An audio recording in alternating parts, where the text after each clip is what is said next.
एक राजा थे, उनको एक लड़का था। उनका शरीर, राजा साहब का शरीर कोई प्राकृतिक प्रकोप में छूट गया। राजा रानी दोनों का शरीर छूट गया। एक 5 वर्ष का लड़का था, वो बच गया। अब देखिए उसका संस्कार क्या साथ देता है। राजा साहब के जो मंत्री थे उनके मन में आ गया लोभ। और लोभ तो क्या चीज क्या नहीं करा देता। लोभ आ गया कि 5 वर्षीय बालक को यदि हटा दिया जाए तो राजपाट, धन दौलत, मंत्री को तो सब जानकारी रहबे करता है, राजा से भी ज्यादा। तो सोचा कि अगर इसको किसी तरह हटा दें तो सब कुछ मेरा हो जाएगा। कौन जुक्ति, तो जुक्ति लगाया। एक जल्लाद को कुछ पैसा दे दिया कि आप इसको, इस लड़के को कहीं ले जाइए मिठाई खिलाने के बहाने। तो वह जल्लाद आया और कहा बेटा चलो बाजार में मिठाई खिलाने ले जा रहे हैं। तो उसका तो ना उसका बाप था ना उसकी माँ थी, कोई तो था नहीं। मंत्री से कहा चाचा जी ये हमको कहाँ ले जा रहे हैं? कहा बेटा जाओ मिठाई खिलाने के लिए जाए, मन भर मिठाई खा लेना फिर चले आना। दूसरा उपाय भी नहीं था। चल दिया बेचारा। लेकिन उसके भीतर से हृदय में कंपन आ गया कि तो देखने में कराल जैसा लगता है, लेकिन दूसरा कोई उपाय नहीं, दूसरा चारा नहीं। चल दिया बाजार। बाजार में मिठाई खरीद लिया, अब बैग में रख लिया, थैला में। उधर से जब चलने लगा तब वीरान रास्ते से, जंगली रास्ते से आया। जब जंगली रास्ते से सुनसान हो गया, सुनसान स्थान में आया तो लड़का बच्चा कहा चाचा जी कहाँ लिए जा रहे हैं, हमको मिठाई खिलाइए ना। कहा बेटा तुरंत मिठाई दे रहा हूँ। मिठाई क्या देगा? तलवार निकाल दिया। अब तलवार निकाल दिया तो बच्चा को चिल्लाना चाहिए, माय गे बाप रे दौड़िया हो, सब कुछ नहीं। कहा चाचा जी हमको, देखिए सत्संग का प्रभाव ही सब है। चाचा जी हमको मार दीजिएगा, हमको मार दीजिएगा कोई बात नहीं, लेकिन भगवान से हमको 10 मिनट कुछ कह लेने दीजिए तब मारिएगा। भगवान का नाम लिया तो चंडाल कहिए या जल्लाद कहिए, उसका हृदय भयभीत हो गया। ये 5 वर्ष का बच्चा भगवान का नाम कैसे लेता है? अच्छा जाओ बेटा जाओ, कोई बात नहीं, तुमको 10 मिनट नहीं 20 मिनट का समय दिया, जाओ भगवान से जो करना है कहो। सोचा ये क्या कहेगा, तो हमारे पंजे में है, दौड़ के लपक के पकड़ लेंगे, इसको ले लेंगे, दुनिया से उठा देंगे, जाएगा कहाँ? जाओ। कुछ दूर चला गया, उसके बाद रोने लगा। रोते हुए कहा भगवान यदि संसार आपका है और मुझे आपने संसार में भेजा है, कहाँ भेजा? राजा के घर में। मेरे पिताजी राजा थे, मेरी माँ रानी थी, मेरी कौन सी खता हो गई जो मेरे माता पिता को आपने छीन लिया। बड़ा सुंदर गाना। रात में कहीं था, गाड़ी से आ रहा था, खगड़िया में चढ़ा, उसमें पुराना गाना था, हमसे का भूल हुई जो ये सजा हमका मिली, हमसे का भूल हुई ये सजा हमका मिली। बड़ा सुंदर गाना है, पूरा तो हमको याद नहीं है। याद है आपको? बहुत सुंदर भजन है। हमको रुलाई आ गई, हल्का से आंख से आंसू आ गया। वाह बहुत अच्छा गाने वाला, कोई एरू गरू नहीं, वीआईपी आदमी था।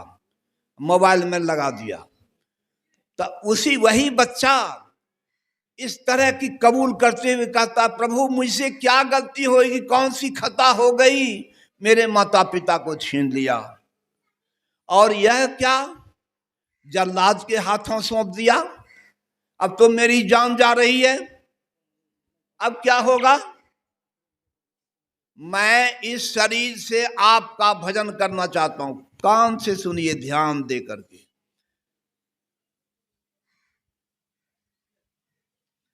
मैं इस शरीर से आपका भजन करना चाहता हूं। यदि परमात्मा इस संसार में है, परमात्मा नाम की कोई सत्ता है, तो मुझे बचा लीजिए।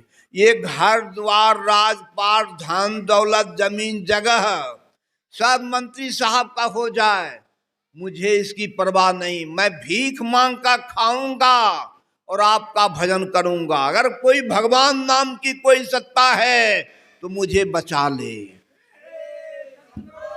महाराज की जय। अगर नहीं बचाया तो मैं समझूंगा कि भगवान नाम की कोई चीज नहीं है। साफ बोल दिया, रोने लगा। तब रोते हुए यहां चला आया, कहा बेटा भगवान से तुमने क्या कहा, जो कुछ कहना था वहां जो कहा था रोते हुए यहां भी कह दिया। अब देखिए गोस्वामी जी क्या लिखे हैं, उर प्रेरक रघुवंश मणि करुणा सिंधु खरार, गए शरण प्रभु राखी है सब अपराध विसार। गए शरण प्रभु राखी है सब अपराध विसार। अब जल्लाद का हृदय बदल जाता है, वह सोचने लगता है कि वास्तव में मंत्री सब कुछ हड़पने के लिए इसको मारना चाहता है, लेकिन यह बोल रहा है कि मैं भीख मांगकर खाऊंगा, मुझे राजपाट धन दौलत राजभवन वगैरह से कोई मतलब नहीं। तो यह जो भगवान की शरण में आ गया वह तो भगवान का हो गया। अब भगवान के शरण में आए हुए जो होते हैं वो तो साधु महात्मा होते हैं, भक्त होते हैं। जहां तहां सब कुछ मारपीट करके तो मैं लेता ही हूं, भक्त को भी साधु महात्माओं को भी मार दूंगा तो मेरी कहीं गुंजाइश होगी। भगवान की कृपा से अभी मैं बच रहा हूं। इसलिए उसकी 6 उंगलियां थी, एक उंगली काट ली गई और उसको कहा जाओ बेटा तुम यहां से चले जाओ। उस समय भारत में संघीय शासन नहीं था। संघीय शासन किसको कहते हैं, दिल्ली में रहकर सब जगह पूरे भारत में शासन करना केंद्र सरकार द्वारा, यह संघीय शासन होता है। यह भी सुन लीजिए महाभारत में है 2085 तक यह संघीय शासन चलेगा, उसके बाद कल की अवतार होगा, जैसा कि महाभारत में मैंने पढ़ा यह सब बात। धीरे धीरे गांव समाज में क्या क्या हो रहा है, मोबाइल के जमाना में क्या क्या हो रहा है, नवयुवक और नवयुवती के बीच क्या हो रहा है, मंच से यह बोलने की आवश्यकता, लेकिन सब लोग जान रहे हैं। जो हमारी माँ बहन पर्दे में रहती थी, घर से बाहर नहीं निकलती थी, आज रोड पर वह खुलेआम नाच करती है और उसके ससुर, उसके पिता, उसके परिवार के सब लोग देखते हैं और ताली मारते हैं। समय कैसा आ गया है। इसलिए इन सबको धीरे धीरे कदाचार बढ़ता जा रहा है, भ्रष्टाचार बढ़ता जा रहा है। देखो ये संसार के हालत क्या हो गए, भगवान की कितना बदल गया इंसान, कितना बदल गया इंसान। देखो ये संसार की हालत क्या हो गए, भगवान की कितना बदल गया इंसान। सूरज न बदला चांद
गया इंसान, कितना बदल गया इंसान, कितना बदल गया इंसान। ये स्थिति आज की है। तो उस समय संघीय शासन नहीं, राजकीय शासन था। जैसे दरभंगा में राजा थे, मुंगेर में राजा थे, गिद्धौर में राजा थे, ये सब राजे लोग थे। एक राज्य से दूसरे राज्य में वह चला गया, जल्लाद बोल दिया लौट करके इस राज्य में कभी मत आना, जाओ तुमको मैं छोड़ दिया। एक उंगली जो काटी गई थी वह उंगली मंत्री को दिखा दिया कि देखिए नमूना लाए हैं, इसको समाप्त कर दिए दुनिया से। वो भी संतुष्ट हो गया, चलो भाई। अब वह एक राज्य से दूसरे राज्य में चला गया तो दूसरा राजा राज दरबार में सत्संग करा रहा था। अब महात्मा वहां बैठकर प्रवचन कर रहे थे, सत्संग हो रहा था। लड़का जाकर सत्संग में बैठ गया, और सत्संग में बैठ गया, धूमधाम से सत्संग हुआ, भंडारा हुआ, प्रसाद खाया, सब कुछ। और जब वहां से चलने लगा, महात्मा बुलाया, कहा बेटा यहाँ जाओ। उसको गोदी में ले लिया, और गोद में ले लिया, कहा बेटा एक आफत से तुम बचा, लेकिन दो आफत तुम्हारे ऊपर और है। तब लड़का सोच लिया ये महात्मा है कि भगवान है, वास्तव में एक आफत से मैं बचा हूं। कहा बेटा एक आफत से तुमको मालिक बचाया, और दो आफत से मैं बचाऊंगा गुरु बन करके। महाराज की जय। तुम मेरा शिष्य, मैं तुम्हारा गुरु, मुझे जो समझना है समझ लो, लेकिन दो आफत से मैं बचाऊंगा। भजन भेद लो और भजन करो, मांग चांग कर जैसे खाते हो खाते रहो, भजन करो जाओ। भजन भेद ले लिया, और वह बेचारा भजन ध्यान सत्संग करता था, मांग चांग कर खाता था। दूसरे राज्य से तीसरे राज्य में चला गया।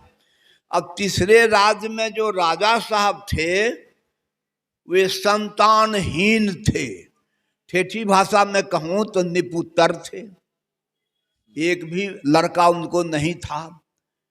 लड़का राजा साहब कॉन्शस माइंड थे, देखा उन्होंने या लड़का जो भीख मांग कर खा रहा है, इसका चेहरा मोहरा तो गरीब घर का नहीं है, लगता है बड़ा कोई राजघराने का लड़का है या समय का मारा हुआ है। बुलाया, कहा बेटा मैं तुमको देख रहा हूं कि तुम कोई साधारण घराने के लड़के नहीं हो, बताओ तुम किस घराने के हो। वह कुछ नहीं बोलता था, सिर्फ रोता था। कहा बेटा आज से मैं तुम्हारा बाप, तुम मेरा बेटा, बैठो यहाँ राजगद्दी पर बैठो और तुम राज्य करो, कोई दिक्कत नहीं, मेरा बेटा बन करके। उसको भी दिमाग में आया कि इधर उधर अब जाना ठीक नहीं, समय ठीक नहीं है, यहाँ बैठ करके मैं सत्संग भजन करूँगा, और जहाँ जो काम करना चाहिए मैं काम करूँगा, खाऊंगा। वहाँ बैठ गया उनका बेटा बन करके। अब राजकुमार का रूप ले लिया हुआ, सत्संग भजन करने लगा, दिन दुनी रात चौगुनी उन्नति उसकी होने लगी। लोग जानने लगे कि होनहार लड़का है, सत्संग भजन करते हुए उसकी उन्नति, उसकी जस कीर्ति मंत्री तक पहुंच गई। अरे फलना राजा निपुत्र था, उसको पुत्र कहाँ से आ गया। उसका कान खड़ा था, क्योंकि किसी का राज हड़प लीजिएगा आप निश्चिंत रहिएगा, हो नहीं सकता है। उसका कान खड़ा हो गया तो मंत्री दूसरा भेष धारण करके हो धीरे धीरे इस राज्य में आ गया। तो मंत्री पहचान लिया कि इसकी एक उंगली कटी हुई है, वही लड़का है, ये कभी न कभी मेरे ऊपर चढ़ाई कर सकता है। अब अपने आप में धीरे धीरे बलिष्ठ होते जा रहा है, इसको किसी तरह समाप्त करना चाहिए। राजा साहब से कहा, राजा साहब मैं फला राज्य का मंत्री हूँ, आपके पास कुछ परामर्श करने आया हूँ, लेकिन मैं घर में कोई आवश्यक बात करना भूल गया हूँ, इसलिए मैं एक चिट्ठी भेजना चाहता हूँ अपना घर, और इसी लड़के के द्वारा चिट्ठी भेजा जाए। तो देखिए, अपना लड़का होता है तो दर्द अलग होता है कि मेरा बेटा कह जाएगा भाई, और दूसरा का लड़का था, उस पुत्र लिया था, और सोचता था भीख मांगते हुए आया है, अच्छा भीख मांगते हुए जाके पहुंचाइए देगा तो क्या दिक्कत, जा बेटा पहुंचा देना। अभी पड़ गया दुविधा में, अब सोचा कि जाना तो है ही है, वो पहचान भी सका नहीं भी पहचान सका, इतना उसके विषय नहीं जानता हूं, लेकिन जाना है या ठान लिया जाना है। मन में था कि गुरुदेव तो हमको बोल दिए हैं कि 2 आफत है और दोनों आफत से मैं बचाऊंगा। वह चिट्ठी लेकर चल दिया। चिट्ठी में लिखा हुआ था, अपने बेटे मदन के नाम से लिखा, प्रिय मदन, मैं एक लड़का को भेज रहा हूं पत्र द्वारा, पत्र वाहक को पाते ही इस लड़के को विष दे देना। तुम्हारा पिता धृष्ट बुद्धि, उसका नाम था धृष्ट बुद्धि, धृष्ट बुद्धि माने दुष्ट प्रकृति का लड़का आदमी, चिट्ठी लिख करके इन्वेलप में बंद कर दिया, कहा जाओ पहुंचा दो अमुक गांव में अमुक घर में घराने में, पूछते पूछते चले जाना। अब इसको कोई दूसरा उपाय था भी नहीं, या भी नहीं कह सकता है कि मैं नहीं जाऊंगा, चलो जो होगा देखा जाएगा। इसलिए कहने वाला कहा, लगन तुमसे लगा बैठा, जो होगा देखा जाएगा। लगन तुमसे लगा बैठा, जो होगा देखा जाएगा। लगन तुमसे लगा बैठा, जो होगा देखा जाएगा। जो होगा देखा जाएगा, जो होगा देखा जाएगा। जो होगा देखा जाएगा, जो होगा देखा जाएगा। लगन तुम से लगा बैठा, जो होगा देखा जाएगा। लगन तुम से लगा बैठा, जो होगा देखा जाएगा। जो होगा देखा जाएगा, देखा जाएगा। तब वह चल दिया। चलते चलते सुकुमार बालक वहां तक पहुंच तो गया, लेकिन पूरा थक गया था। उसका अपना ही बहुत बड़ा बगीचा था, गार्डन, गाछी, लेकिन उसको पता था नहीं पता था, लेकिन उस गाछी में बेचारा बैठ गया, थक गया था, बैठ गया। अब बैठ गया तो सो गया, निट्ठा नींद से सो गया। और चिट्ठी थी उनके हाथों में ही। शाम हो गई। अधृष्ट बुद्धि की बेटी का नाम था बिसिया।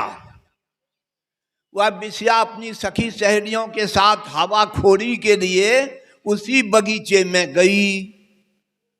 उसने देखा कि एक बहुत सुंदर ब्यूटीफुल राजकुमार नित्था नींद से सोए हुए हैं। उसका मन उस पर आसक्त हो गया। उसने उसकी चिट्ठी को हाथ से निकालकर पढ़ लिया। उसमें लिखा हुआ है, प्रिय मदन, एक लड़का को मैं भेज रहा हूं, पत्र पाते ही इस लड़के को विष दे देना। अब तो वह लड़की सोचती है, यह तो मेरे पिताजी का पत्र है, मेरे भाई के नाम से लिखा गया है, मेरे भाई तो पत्र पाते ही इसको विष दे देगा, अब मैं क्या करूं? अब मेरा नाम है बिसिया। देखिए भगवान कैसे कैसे जुगाड़ लगाते हैं।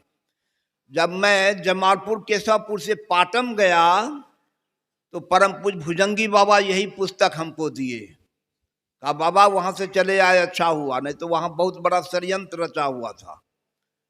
आदमी क्या से क्या कर देता है, सत्संग मानने से क्या होगा? तो हुआ क्या, लड़की सोचती है कि किसी तरह विष के आगे यो आकार पड़ जाए तो बड़ा अच्छा। अब उस समय कलम चलती थी, दोवाब चलता था, स्याही चलती थी पुराने जमाने में, याद है कि नहीं हो? हाँ, अब न पेंसिल चले छे, लिखो फेंको।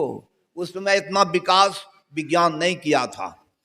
तो कहीं से खड़ी ले आती है और अपनी आंखों से काजल लेकर के विष के आगे यो आकार बना देती है। इन भैलप में बंद करके चिट्ठी उसके हाथों में थमा देती है और हंसी मजाक करते हुए अपनी सहेलियों में चली जाती है घर। जब यह उठा तो हो गया कि भाई शाम हो गई। गया जा करके मदन को दिया। मदन पढ़ता है, प्रिय मदन, मैं आपको एक पत्र लिख रहा हूं, पत्र पाते ही इस लड़का को बिसिया दे देना। अब बिसिया देने से तात्पर्य यह समझता है कि इस लड़की मेरी बहन से इसकी शादी कर देना। अब रातों रात पिता का भक्त था, रातों रात शादी ब्याह सब हो जाता है। उसमें लिखा हुआ था, अब बाबा हमको दिए हाथ में, कुछ तो कारण था तब ना हुआ, होने वाला था ना। कहा बाबा आप वहां से नहीं आते तो आपको जान मारने की साजिश की गई थी। तो हमने कहा हुजूर अपने संत महात्मा के ये सब बात नहीं बोलबे, नहीं तो अपने की निंदा शिकायत होते। बाबा बोले फिर रामनाथ शायद हमारे बाबा को देखे हुए हैं, दर्शन किए हैं। तो वो बोले कि बाबा हम झूठ बोलते हैं, वहां के लोगों को बुलाइए, हम सिद्ध कर देंगे कि इस तरह का प्लानिंग बन रहा था। अब क्या कहेंगे संत महात्मा। तब क्या हुआ, शादी विवाह तो हो ही गया। दोहा है 20 दिन है बिसिया मिले, 20 दिन है बिसिया मिले, कृपा किन्न करतार। 2 भुज वाला क्या करे जिसकी भुजा 1000। 2 भुज वाला क्या करे जिसकी भुजा 1000। या मनुष्य क्या बिगाड़ेगा जिसको मालिक रक्षा करने वाले हैं। जिनको राखे राम जी अपने अंग लगाए, तिनको कछु व्यापे नहीं कोटि काल झक जाए। महाराज की जय। अब कबीर साहब भी कहते हैं, जाको राखे साइया मार सके ना कोई, बाल न बांका कर सके जो जग बैरी हो। जब मैं पाटन आया तो परम पूज्य बाबा कहने कृपा किए कि बाबा वहां के लोग आपको मारना चाहता था और भीख मांग कर खाते हुए देखना चाहता था, आपको जलता, आपको देख करके जलता था। सोचिए कैसा कैसा समय है। यहां हसनपुर में एक सज्जन मुझे कह रहे थे, बाबा अहाँ कहाँ कहाँ से पैसा लाइन करके इतना बड़ा बिल्डिंग बनलिए, लोग अगर हमरा सब पूछे छे। हम बोले भाई इसको जवाब तो देना जरूरी है, नाम हमारा रूदल, अब मैदान में कूदल, क्या कर भरोसा।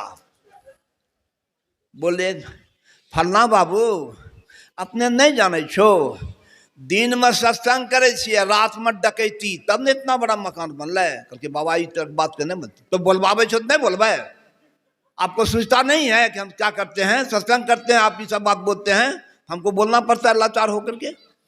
अब वहां क्या होता है, दृष्ट बुद्धि आ गया, मंत्री आ गया। 3-4 दिन के बाद सोचा काम तमाम हो गया होगा, मंत्री आया तो इस पर गुस्साया, मदन पर, अपने बेटे पर। मदन अरे ये सब क्या हो गया, देखते हैं शादी हो गई। तो कहा पिताजी चिट्ठी लीजिए, चिट्ठी। अब चिट्ठी जब पढ़ा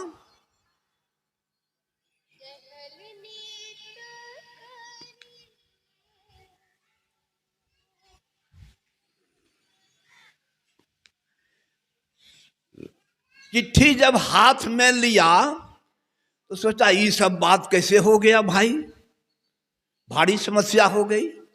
ये कैसे लिखा गया, कौन लिख दिया। बेटी लिखी थी लेकिन उसने कबूल नहीं किया, जो होगा देखा जाएगा, तो गाइए दिया। अब सोचते हैं गोसाया का है। मदन गुस्सा के मारे बगल में एक पड़ोसी राजा थे, शाम को उसके यहाँ चले गए। हमको कहा शादी करने के लिए भी हम पर गुस्से हो गए, जाइए अपना जो करना है कीजिए। लेकिन बेचारे को रात भर नींद नहीं आई, मेरे पिताजी इतने गुस्से में क्यों आ गए। और यहाँ पिताजी दूसरा षड्यंत्र लागू कर दिया। फिर कौन षड्यंत्र? कहा बेटा जमाई बाबू सुनो, शादी ब्याह तो होइए गए, जे होले तो होइए गए, बहुत अच्छा। हमरा यहाँ नियम है कि 3-4 दिन बाद शादी ब्याह हो जाए छे ना, तो काली पूजन के लिए जमाई बाबू का अकेले जावे पड़े छे। तो तुम्हें 4 बजे 4-5 के अंदर भोर में काली पूजन के लिए अकेले जइहो।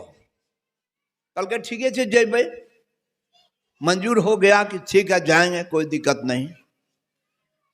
अब इनके मन में हुआ कि क्या बात है। उधर काली मंदिर के परिसर में एक जल्लाद को सेट कर दिया कि 4-5 के अंदर जो भी आवे नहीं देखना है, सीधे गला पर तलवार चला देना है। ये बेचारा चला वहां से। अब मदन को तो नींद नहीं आई, वह भी 4 बजे उधर से चल दिया।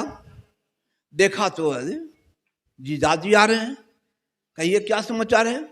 अरे आपके पिताजी बोले काली मंदिर में पूजा करने के लिए 4-5 के अंदर। क्या काली मंदिर? पूजा पाठ तो जो होने का था हो गया उसी दिन, शादी ब्याह के दिन। अब कौन पूजा पाठ? चलिए आपको देखिए, हमारे पिताजी के मित्र हैं पड़ोसी राजा, उनके यहाँ राजा साहब आपको बुला रहे हैं कि हमारे भी जमाई बाबू हैं, हम भी उनका स्वागत सत्कार करेंगे, बुलाइए उनको। हम बुलाने के लिए आए, चलिए उधर। कहा ये जो थाली में पूजा सामग्री है वो क्या, वो सब क्या होगा, दीजिए हमको दीजिए, हम काली मंदिर में जाके पूजा पाठ कर देंगे, बस मैंने रख देंगे। पूजा पाठ क्या होगा, काली मंदिर में रख देंगे, सोने की थाली है, उधर से आवेंगे ले लेंगे। जब वहां गए काली मंदिर में प्रवेश किया तो तलवार चल गई, छबाक उड़ गया, उसके बेटे के गर्दन उड़ गया। जस कथिए तस होत नहीं। अब देखिए उसका बेटा चला गया। और जब उधर से दिन में फिर उधर उसका दुल्हा जो था, क्या नाम था उसका, नहीं बिस्या का दुल्हा, नहीं बिस्या का दुल्हा, लड़का जो था उसका नाम कुछ कोई राजा के नाम पर है, हम लोग ख्याल नहीं है अभी हैं। हाँ तो वो राजा का लड़का, उसका कुछ नाम था। तो वो जो है उधर से हाथी पर चढ़ करके आ रहा है। देखिए जहां तलवार का शिकार होना चाहिए वहां हाथी पर चढ़ करके आ रहा है। इसको देखा मंत्री, तो जल भून कर तो राख हो गया। मेहमान जी आपको भेजे काली पूजन करने के लिए, आप हाथी पर सवार, आपका बेटा हमको कहा कि राजा से कि यहाँ जाए, तो राजा के यहाँ हम चले गए। अभी बोला कि हमने यहाँ पूजा पाठ से जो होने का था हो ये गया, आपका बेटा वहाँ सोना का थाली रखने गया, अभी तक तो नहीं। अब मने मनी मंत्री सोच लिया कि हमारा बेटा दुनिया से चला गया।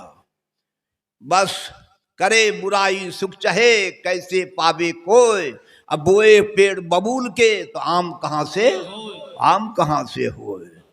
अब तो उसका बेटा चला गया। अब गुस्से में आ गया, जब जिसके लिए हम सब कुछ कर रहे हैं वही चला गया, अब हमको यहाँ रहने का जरूरत क्या है। चले गए काली मंदिर, अपने बेटे को देखा 2 खंड में पड़ा हुआ है, तलवार उठाया अपने गले पर भी मार दिया, बाप बेटा दोनों साहब, दोनों बाप बेटा दोनों साफ। अब उसकी लड़की सोचने लगी मैंने तो यह सब सोचा नहीं था, मैंने सोचा था कुछ और यहाँ हो गया कुछ और।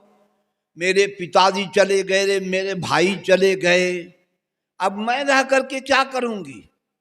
भाई और पिता दोनों को मरवा करके और तब पति को स्वीकार करना, यह तो मेरे लिए संभव नहीं, मैं भी चली जाती हूँ। उसको कहा मैं आपको सुरक्षित रखने के लिए आपको आपके नाम पर विष के नाम पर विषया दिया था, मैंने ही लिखा था, तब आप बच गए। लेकिन आपके चलते मेरे भाई और पिताजी दोनों चले गए, तो मैं रह करके यहाँ क्या करूँगी? आप यहाँ राज कीजिए, दूसरी शादी कर लीजिएगा, मैं चलती हूँ यहाँ से। कहा नहीं, तुमने मेरी जान बचाई है, मैं जाऊँगा लेकिन तुमको जाने नहीं दूंगा। इस तरह दोनों लड़ते झगड़ते काली मंदिर के पास चले गए। काली मंदिर का गेट, भीतर चला गया लड़का और लड़की को बाहर छोड़ दिया, पत्नी को बाहर छोड़ दिया, अपने भीतर चला गया। देखा उसका साला भी चला गया, उसका ससुर भी चला गया। सोचा अब मैं रह करके क्या करूँगा। जैसे ही तलवार उठाया वहाँ गुरु महाराज प्रकट हो गए। बेटा यह सब क्या कर रहे हो? मैंने तुमको वचन दिया था ना कि 2 आफत तुम्हारे ऊपर आया, लाओ पहले तलवार लाओ। तलवार को तोड़ फाड़ कर फेंक दिया। कहा बेटा ये दोनों अपने बाढ़े पूत पिता के धर्म, ये पिता जब कुकर्मी निकल जाता है तो उसका लड़का भी उसके साथ चला जाता है। ये आपको मारना चाहता था और दोनों बाप बेटा मर गया है। तुम्हारा यह बगीचा सब तुम्हारा है, राजपाट सब तुम्हारा है, तुम राज करो। कहा गुरुदेव यह सब तो ठीक है, लेकिन जो मेरी पत्नी बनकर विष के आगे विषया लिख कर मेरी जान बचाई है, वह तो जीना नहीं चाहती, क्योंकि उसका पिता चला गया, उसके भाई चले गए, वह जीना नहीं चाहती है। आप तो दया के सागर हैं, आप तो दया के समुद्र हैं। जीवन का मैंने शोभ दिया गुरुदेव तुम्हारे चरणों में।